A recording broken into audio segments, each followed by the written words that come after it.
Stankoven, 5 goals, 3 assists this year, and he'll be a Hurricane for the foreseeable future. Luke DeCock of the News and Observer, who did not sign an 8-year contract extension today, but maybe we'll give him one. How are you, sir? Are you sure? I didn't know. My agent has not tweeted anything yet. No. But, no. I did not sign a contract extension. Or maybe you are going to go the Nick Ehlers route and do the free agent tour, since we're not going to get that from Mitch Marner. His agent has said that don't expect an answer today from Nick Ehlers. So let me just start there with you. If you were the Hurricanes, is Nick Ehlers your priority right now? Well, yes and no. Is he my free agent priority? Yes, because he's really the only impact player available, and I actually think he's a better fit for what the Hurricanes do than Marner would have been. I think they actually were maybe saved from themselves a little bit on Marner. I think you and I agree on that. But I think Ehlers, there's obviously some risk there. But I do think he's the kind of player who can make this team better. You're going to have to overpay for him. But you have all this cap space, and today's overpayment may not seem that bad as the cap continues to rise. So, he's my free agent priority. That said, I don't think when you look at the free agents in this year's pool and the cap space the Hurricanes have, I don't think this team is going to get better through free agency. I think this team is going to get better through trade and through weaponizing that cap space and the draft picks they have to get different players and players who, you can't just go out and sign on the free agent market.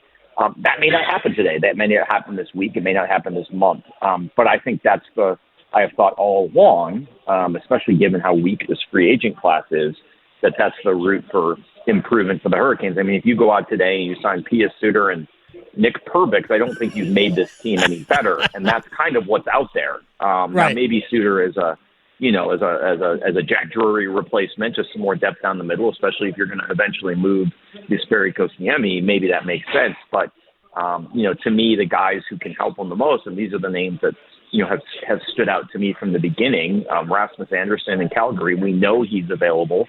He's a right shot D. This is a question of assets you have to give up for him. I think you go do it. I think he fits the way the Hurricanes play. I think he'd be a good fit. And then to me, the guy they need down the middle, can you get to Dylan Larkin and explain to him that he doesn't want to spend his whole career on a team that's never going to make the playoffs? Because I look at the Red Wings again, and it does not look like a team that's going to have any chance of making the playoffs. I don't know what Steve Yzerman is doing there. Did he just get lucky in Tampa with some of the draft picks they had and some of the players he inherited? I don't know, but I don't love what Detroit has done, and I think the record is pretty clear that they're not getting much better. Does that make Dylan Larkin, whether it's this summer or this fall when Detroit gets off to a terrible start, more amenable to a move to a contending team? I don't know. And then, every time, this is my pipe dream, and probably, a few other people, but every time there's some rumor that Sidney Crosby is ready to leave Pittsburgh, certainly my ears pick up. And this would be a good fit for him. Now, I think the caveat, the asterisk to that is if the Hurricanes wanted to make a long-term play for Sidney Crosby, they should have given Jake Gensel what he wanted in the beginning, and had Jake Gensel here. So, I think that maybe that ship has sailed at that point. But whatever, my point is this. It doesn't necessarily have to be any of those three guys. There's a whole league of players out there. But I don't know that today is the day the Hurricanes close the gap on the Panthers and make themselves a better team. It's just, for all the cap space they have, the players who are available are just not players who are better than the players they have right now. Luke DeCock of the News and Observer is joining us here in the Adam Gold Show, and I've been saying this for a while. And I did a podcast Saturday night, and I hate to bring up the P word, but because our old friend Peter Carmanos, after I don't know how many years in a row of not making the playoffs, asked fans to be patient. But he asked fans to be even more patient. Right, and that's what I would. That's what I suggested. That we're just going to have to wait because free agency is not going to fix. It's not going to bridge the gap between Carolina and Florida. I also try to point out that everybody's got a gap between where they are and where the Florida Panthers are. That's just the nature of the beast right now when they're they're bringing back the exact same team that has won now consecutive Stanley Cups. There have to be some alterations, but basically bringing back the same team. So everybody's looking up at Florida, and Carolina is not going to get there with a free agent signing or even a quick fix trade. But I know you mentioned Dylan Larkin. I think it was Nathan McKinnon who quietly and anonymously squashed that rumor by saying Crosby's not leaving. He's not leaving Pittsburgh. He's going to just play out his career as a Penguin, and maybe they'll get back into the playoffs in a couple of years. That is the only team right now in sell mode, and I would think they're going to be the busiest team once the season begins, selling off parts for draft picks and futures and all of that. Luke DeCock is joining us here on the Adam Gold Show. I love Shane Pinto with Ottawa. I don't know that Ottawa is interested in moving a player like that, but he's a year away from RFA. And if I were them, you might be able to cash in at a different position. They've got depth down the middle as well. Yeah, I mean, I honestly, up until he signed with Edmonton, I would have looked at taking a run at offer sheeting Evan Bouchard, because you have all this cap space. Right. You can do it on he only ended up signing with 4 years in Edmonton. You can eat $10 million over 4 years with all the contracts that have come off the books now. Yeah. So, I would have looked into that. Part of the problem is, and we talked about this around the draft, I was very surprised the Hurricanes weren't able to make a move around the draft, but nobody was. Right. The league is just not, everyone has cap space because the cap has gone up. Nobody's really that pressed. Everyone thinks they're a contender right now, which is different than some years where, and teams that aren't contenders like Chicago or San Jose or whatever have already dumped all their assets. So there isn't that imperative elsewhere, to trade for a Bradley Nadeau or a Scott Morrow and give up your 29-year-old superstar to do it, which is what the Hurricanes, I'm not necessarily saying they should give up either of those guys, but to get a superstar in his prime, you're probably going to have to, and they have, 3 first-round draft picks over the next 2 years, but it's theirs and Dallas's. Those aren't going to be high picks, so their value is sort of capped. But, just around the draft, we did not see the level of player movement that we are accustomed to seeing around that. Now, I think some of that was not having the draft in person. I really do. I really believe this, and I've experienced it as a writer, being there on the scene. Deals, both trades and free agent deals. Deals get made in bars and hotel lobbies on the Wednesday and Thursday of draft week. They do. It is. The draft is or used to be. The draft is a convention as much as it is an event. And people forget this maybe, but in 2018, here the Hurricanes drafted Andrei Svechnikov. The Dougie Hamilton trade happened the morning of the second day of the draft, and part of the reason it did was the Hurricanes met with Noah Hannafin and Elias Lindholm's agents in person at the draft and gave them an ultimatum. And when those guys thought they were bluffing, they traded them to play for Bill Peters the next morning. It was a huge FU. What a punishment for Lindholm. We're sending you back to Bill Peters land. And we got, they got Dougie Hamilton and the rights to Adam Fox briefly. And Michael Furland out of the deal, which in retrospect doesn't look like that great a deal, but it was a big deal at the time.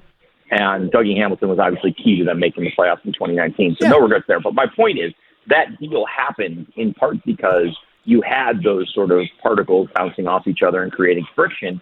You didn't have that this year with the decentralized draft. GMs love it because they can sit around with their scouts in private and talk on the phone, and nobody's looking at what table they're walking over to. I think it's bad for the league because I think what makes the league good, and they should have learned this from the NBA, is player movement in the offseason is a compelling soap opera drama.